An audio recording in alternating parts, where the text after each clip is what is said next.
Marathi story नवीन सकाळ. एका वेश्याची खोली 10 बाय 10ची. भिंतीचा रंग उडालेला, रंगाचे पापुद्रे निघालेले, एक खिडकी, त्यावर पट्ट्यांचा पडदा. ती खिडकीपाशी उभी होती. तिचं वय वर्ष असावं साधारण 30-35-40. तिने टाईट टी शर्ट घातला होता, खाली जीन्सची पॅन्ट होती. एवढ्यात दरवाजा ठकठकला जातो. एक काळा कुट्ट बलदंड माणूस एका कोवळ्या तरुणीच्या बखोटीला धरून घेऊन येतो आणि ढकलतो. ती मुलगी धडपडते. ती वेश्या तिला हात धरून आधार देते. ती तिला घट्ट धरून रडू लागते. तो माणूस दात विचकत हसतो. त्याच्या काळ्या चेहऱ्यावर ते पांढरे डाग कसायच्या चुरासारखे चमकतात. एक सोनी, आता ही तुझ्या ताब्यात आहे. तिला इथले सगळे रूल समजून सांग. हा असे आमचा पण पोटा पाण्याचा प्रश्न आहे असे म्हणून तो निघून जातो. भडवा साला. ती मुलगी रडतच असते. रड पोरी रड. आता तुझ्या आयुष्यात तेच बाकी आहे. नाही ताई, मी इथे राहणार नाही. मी पळून जाईल, नाहीतर जीव देईन. पहिला पर्याय तुला शक्य नाही. दुसऱ्या पर्यायाची शक्यता आहे, पण त्याने काय होणार आहे? तू गेलीस तर दुसरी कुणी येईल. हे कालचक्र आहे, ते असंच फिरत राहणार जगाच्या. आतापर्यंत हळूहळू त्या मुलीचा रडण्याचा आवाज मंद झाला. ताई, मला मदत कर ना पळून जाण्यासाठी. अगं वेडे, ते माझ्या हातात असतं तर मीच नसते का पळून गेली. आणि तुला खरं सांगू, इथून पळून गेलेल्या मुलीही परत इथेच येतात. पळून गेलेल्या मुलीही का? बाहेर लोकांना जेव्हा कळतं की त्या मुली इथून आलेल्या आहेत, तेव्हा इतर लोक त्यांना त्यांच्या बापाचा माल असल्यासारखंच वागवतात. त्यांच्याकडे त्याच नजरेने बघतात. त्यांच्या घरची माणसं सुद्धा त्यांना घरात घेत नाही. अगं, एका मुलीचा सक्का भाऊ, ज्याला गेली कित्येक वर्ष ती राखी बांधायची, भाऊबीजेला ओवाळायची, तो भाऊ तिला म्हणाला ताई, तू या घरात राहू नकोस. आमच्याकडे लोक तिरस्काराने बघतात. पुढे माझं लग्न व्हायचं आहे. मला कोण आपली मुलगी देईल? तू इथून निघून जा. ती म्हणाली, अरे पण मी कुठे जाऊ? कुठेही जा. जिथून आलीस तिथे परत जा.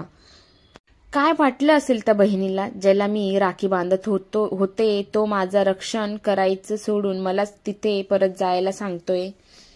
हातावर खुद्द मारत साला. मला कधी भेटला ना तर चामडीच सोलून काढीन त्याची. तू रडून घे. ताई, तू सुद्धा इथे आलीस तेव्हा रडलीच असशील ना?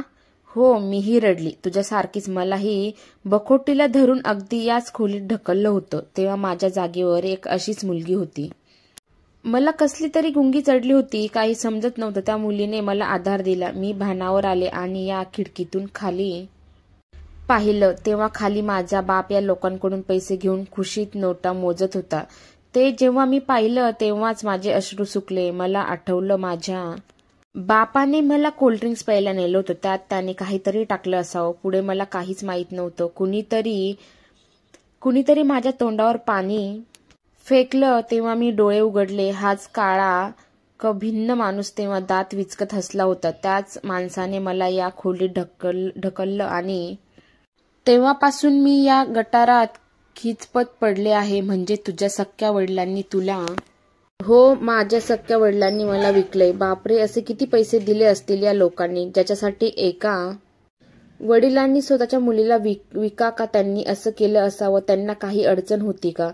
अडचण. स्वतःचं दारूचं व्यसन एन्जॉय करण्यासाठी त्या भडव्याने मला विकले. ताई, हो, मी माझ्या वडिलांना तेव्हापासून भडवाच म्हणते. अरे काय फरक त्याच्यात आणि या काळ्यामध्ये? दोघंही भडवेच ना. पोरी, तू कशी आलीस इथे? तुझं नाव काय? आता त्या नावाचा काय उपयोग म्हणा. आता मुन्नीबाई तुझं बारसं करणार म्हणजे तुझं धंद्यातील नाव बदलणारच. माझं नाव बदलणार? पोरी, आता तुझं नाव काय? तुझं लाईफच बदलणार. अरे देवा, हा देवा कुठं असतो हा तुझा देव? आणि जर तो असलाच तर आता तुझ्या मदतीला का नाही आला? अशा आपल्यासारख्या मुली फसवल्या जातात तेव्हा तो काय क्वार्टर मारून झोपलेला असतो. 3 महिन्याच्या मुलीवर बलात्कार होतो तेव्हा तो काय करून बीपी बघत असतो. म्हणे देव, त्या कृष्णाने म्हणे द्रौपदीची अब्रू राखली. मग आता हे नराधम एवढे माजलेले असताना तो कुठे लपून बसलाय? म्हणे देवाच्या उच्चा मारी त्या देवाच्या.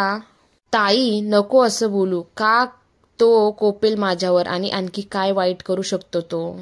माझा जीव घेईल मग बरं आहे ना. हे असलं जीनं जगण्यापेक्षा जीव घेतलेला बरा. ताई देव असतो आणि मला खात्री आहे तो येईल मला मदत करायला. एवढ्यात खाली गडबड गोंधळ चाललेल्याचा आवाज येतो. दोघी खिडकीतून वाकून बाहेर पाहता. अरे एवढ्या सकाळीच पोलिसांची गाडी. काय भानगड हाय? तो बघ त्या काळ्याला कसला मारताय आणि त्याला गाडीत टाकला. अरे ती बघ मुन्नी बाय. त्या लेडी कॉन्स्टेबलने पार झिंजच उपटले आहे तिच्या. तिला पण घेऊन चाललेत गाडीत. इतक्या दारावर टकटक होते. राणी दरवाजा उघडते. एक रुबाबदार इन्स्पेक्टर आत येतो. तुम्ही खाली चला. आजपासून तुमची सुटका झाली असं समजा. पण साहेब आम्ही आता कुठं जाणार? तुम्ही काही काळजी करू नका. शासन तुमची राहायची खायची व्यवस्था करणार. तुम्हाला ट्रेनिंग देऊन तुम्हाला कामही देणार आहे. साहेब मी आजच इथे आले आहे. हो साहेब मला अजून हिचं नावही माहीत नाही. तिला तिच्या घरी पोहोचवा. अच्छा ठीक आहे तसं करूया. तुम्ही चला माझ्यासोबत. ताई मी म्हणाले ना देव येईल मला सोडवायला. बघ आला हाच माझा देव. असं म्हणत इन्स्पेक्टरच्या पायावर डोकं ठेवायला जात. अरे बेटा हे काय करते? सर तुम्ही आमचे देव आहात. नाही बेटा आम्ही तर सामान्य माणसं आहोत. तो आम्हाला आदेश देतो आणि आम्ही त्याचं पालन करतो. खरंच ग बाई देव आहे. मी मगाशी खूप बोलले देवाला. तुझ्या देवाला सांग मला माफ कर. नक्की करणार ताई. चला आता वेळ घालू नका. चला तुमचं सामान घ्या सोबत. नाही सर इथलं काहीच मला घ्यायचं नाही. मला पुन्हा नव्याने सुरुवात करायची आहे. माझ्यासाठी ही सकाळ एक नवीन सकाळ आहे आणि ती नवीनच सकाळ.